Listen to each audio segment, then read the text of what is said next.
Goeiedag! Good day, fellow South Africans and citizens of the world. And I have to tell you that it is just quite extraordinary. The incredible L factor missing in action right through the ANC government. And, it took them 26, because it's now 26 years, it took them nearly 26 years to work out that putting one of the ANC cadres who does not understand how to put two bits of Lego together in as CEO of Eskom was not a good idea. Or, as another example, the past president Zuma with 100 million, 23, 100,000, 276. He does not understand simple mathematics. This is the sort of people who have been put in as CEOs in state-owned enterprises, and the outcome is self-evident. You don't have to be a genius to work that out. But it took them 26 years to work out that having the ANC cadres put in as CEOs and in top positions and in boards and stuff like that in Eskom, when they don't know what the heck they're doing, was going to bring the organization to its knees. And now they've got a white fella. Yeah, they got a white fella in there, which goes against the transformation agenda, which means that only black people should be heading up companies and stuff like that. This is the ANC policy, like black economic empowerment and broad-based black economic empowerment, which basically is black privilege, because it's passing over of money from traditional asset owners to the well-connected ANC cadres, the families, the friends, and of course, above all, the politicians like Cyril Ramaphosa. This is what a gangster state looks like. It's called South Africa. So, what's happened here is it's rather like John Wayne. You know those old John Wayne movies of the Wild West, and he comes into a town and everyone's sort of up against him and he's got his back to the wall and he's just the hero. He's shooting everyone dead and just taking over the place and bringing life back to that town. Well, De Ruyter, as CEO of Eskom, has been given an incredible task. He is not allowed to fire any of the 16,000 excess staff in Eskom, because COSATU are partners with the ANC, and their cadres, who are just getting a weekly paycheck for doing nothing at Eskom, are very, very happy indeed, aren't they? Yeah, I wouldn't mind that. This is the reality of what's going on at Eskom. So De Ruyter, being a fellow with a white skin, rather like this, okay, against all odds, is coming up with solutions. And he's trying to turn the Titanic around, because it's kind of grazing the iceberg right now.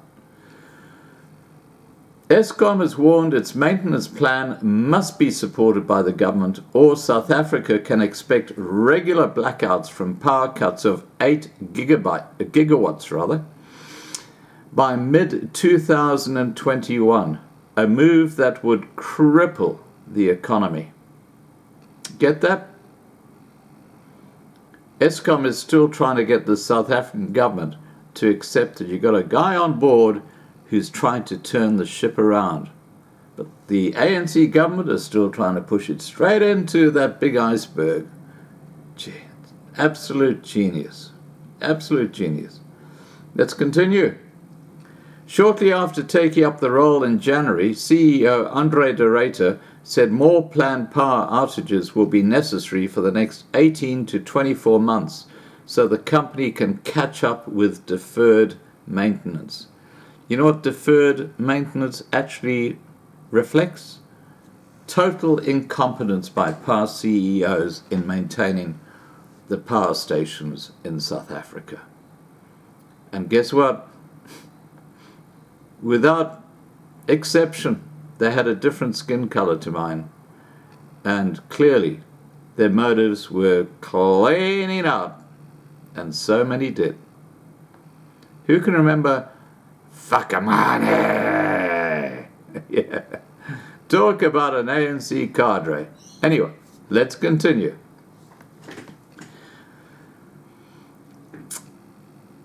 We have to conduct these maintenance programs if we are to avoid worse load shedding in future. The time for an intervention is now, De Ruyter said in an interview in Cape Town on the 4th of March.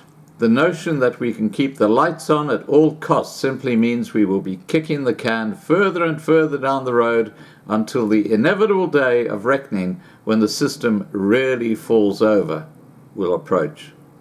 But you know, the ANC is so good at kicking the can down the road. In fact, the little icon I've got for this video is Ramaphosa doing just that with Eskom. This is how they work. They pretend nothing's wrong while they just carry on looting and pillaging. Getting back to the story.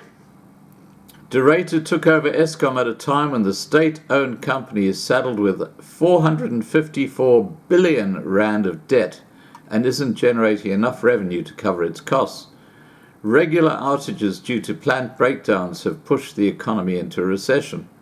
Now, the reason Eskom is in so much debt is not only the incompetence of people put in senior management positions, but it's because of the corruption.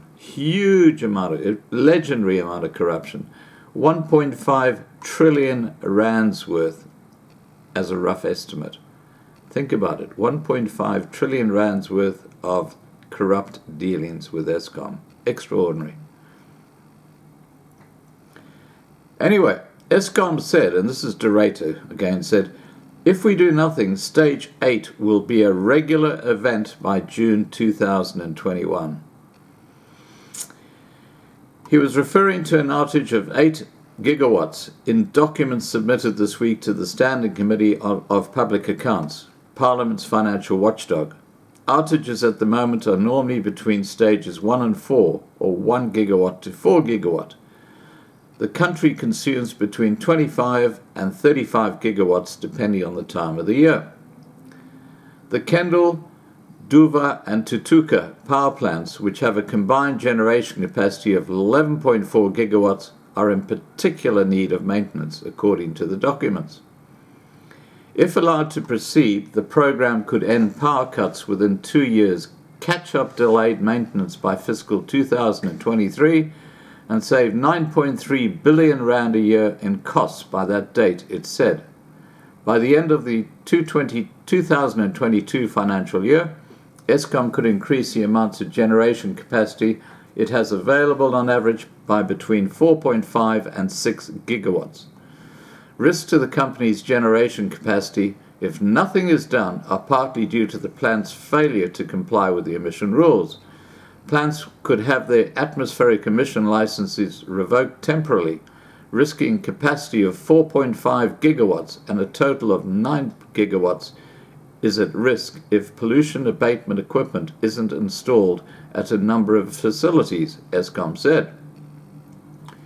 In order to mitigate the effect of power cuts, Eskom is implementing a number of measures, including less power cuts during periods of heavy traffic and reduced availability, more frequently between 9 p.m. and 6 a.m. in the short term. More power cuts are expected in the winter months this year as repairs take effect. The company also suggests cutting power first to areas where few consumers pay their bills, a politically explosive suggestion, as most of these would be in townships where some of the poorest South Africans reside. In Soweto alone, 133,236 customers owe Eskom 16.9 billion rand, Eskom said. Around the country, a number of municipalities are in arrears to Eskom. Now, clearly, this is like crossing the Rubicon. You got a white fella. Okay, I'm sorry he's white, guys, just suck it up, buttercup, okay. It's a white fella. And guess what? He's got plenty of the L factor, the logic factor, and he speaks sense. If the ANC turn down what he's suggesting, well, that would be tragic. And of course the EFF will be stamping their little hooves in the ground, won't they? Because you've got a white man bringing Eskom back into a place where it might actually start working again. And that goes against their narrative and their grain. Says something, doesn't it? All right, guys, please remember to subscribe to be kept informed. Ring the bell for the updates. Please like this video. Please share this video. And above all, please stay safe. Bye for now.